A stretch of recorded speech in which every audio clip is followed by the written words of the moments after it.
Welcome back. Joining us on the show now is Jonathan Barratt, CEO at Probis Securities. Jonathan, hi, good to have you. I want to talk about the crude oil prices, and overnight we've seen yet another big fall coming in. It has been a range that crude really seems to be maintaining. 91 on the lower side, 98 on the higher side is how last couple of weeks have been. It's a big range, but how are you reading the latest from China in sense of their COVID restrictions and data? That's the first question. No problems at all. Good morning. Manisha, look, I think when you look at the Chinese data, a little bit on the weak side, IP came out not as positive, retail sales not as positive. I do think it all comes down to that COVID issue, whether or not China will relax some of its policies. But whilst it's there and whilst it's so tight and the chances of lockdowns are there, people are going to say that COVID is no good for China's economy. And as a result of that, we're seeing pressure on the crude prices, So generally speaking there, if it's not happening in China, then people are going to take it out in the crude market. And I think from here, perhaps back to that 91, 90, but whether it goes from lower than that is another thing. The other thing is the OPEC report that came in yesterday, where they already are producing less in the month of October, and they have talked about on how the last couple of quarters actually were the surplus that the global market saw. What's your sense on what could happen in November now? Look, I think that's how OPEC have generally played it. Remember, they have reduced their call for the fifth straight time in a row, where they're saying there's just not going to be that demand there. And as a result of that, that gives us a weak overview.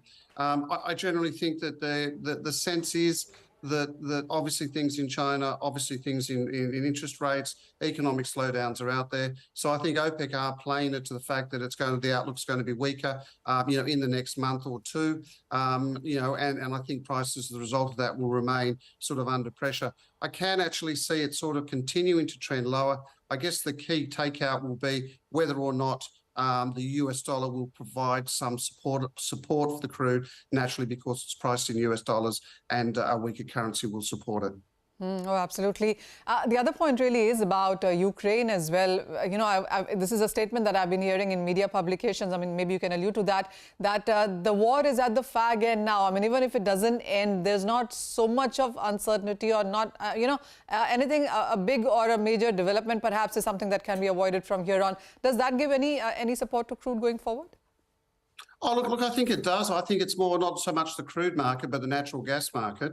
I think the market's behaved in a way where it's actually sort of getting a sense that we have supply. I do feel concerned about the supply of natural gas, but into the market, every time we get some form of winter or winter forecasts, more demand comes to the market, and natural gas will support itself. I actually think natural gas around that 6 BTU is a very good buy, and probably see it head to that US $7 BTU. So when I look at the energy play there, how's the Ukraine playing out? I think it's got more to do with how it'll affect the natural gas market because of China, but not so much the dynamics of the global crude market. Well, the wild card clearly is going to be the sanctions going forward, isn't it? With the European Union talking about it and US talking about, or G20 talking about a price cap as well.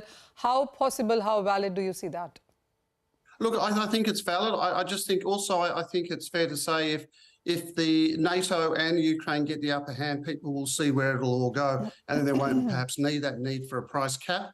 But I think it's something that they've all got to look at, because naturally, if they don't have that cap, we have those inflationary concerns that will filter through all the economies. That is obviously the major agenda at the moment. And when you look at some of the rhetoric coming from the Fed, although we're seeing things soften, although we're seeing about an 80% chance that rates will only move up by 50%, remember that's just one piece of data in the overall scheme. So in my mind, I think it's just let's really see whether that cap will come in. I would think that they would err with caution to put it in. Okay. And, even in the Asian markets, even as China is a bit of a wild card, the Indian demand for the month of October has been quite strong. India is importing as well at discounted prices, earlier from Iran, now from Russia as well. One, how do you look at the Indian demand now? And second, in the light of all that we discussed, where do you see the crude prices ranging within by the end of this year? I think it's a positive for India. I think India's in a good position, where she can trade with the likes of Iran and Russia, and they are getting a discount. So I think that will actually flow through to the general market in terms of returns. Other economies are certainly battling with higher prices. So I think that's an advantage, which will certainly bode well for India. I think when I see the prices, I agree with your range. 90 is on the downside there. I think that is very good support. I think if China does not relax any of its COVID policies, then I think you can go below that 90 US dollars on the Brent oil. All right. So much will really depend on China. That is one thing to look forward. And there's various other things to take cues from as well. It's going to be a volatile last quarter of 2022. At least that's how it promises. Jonathan, as always, thank you so much for joining us with that sense on energy as markets. But with that, that's all the time that we have on Halftime Report. Business Lunch will take all the action forward.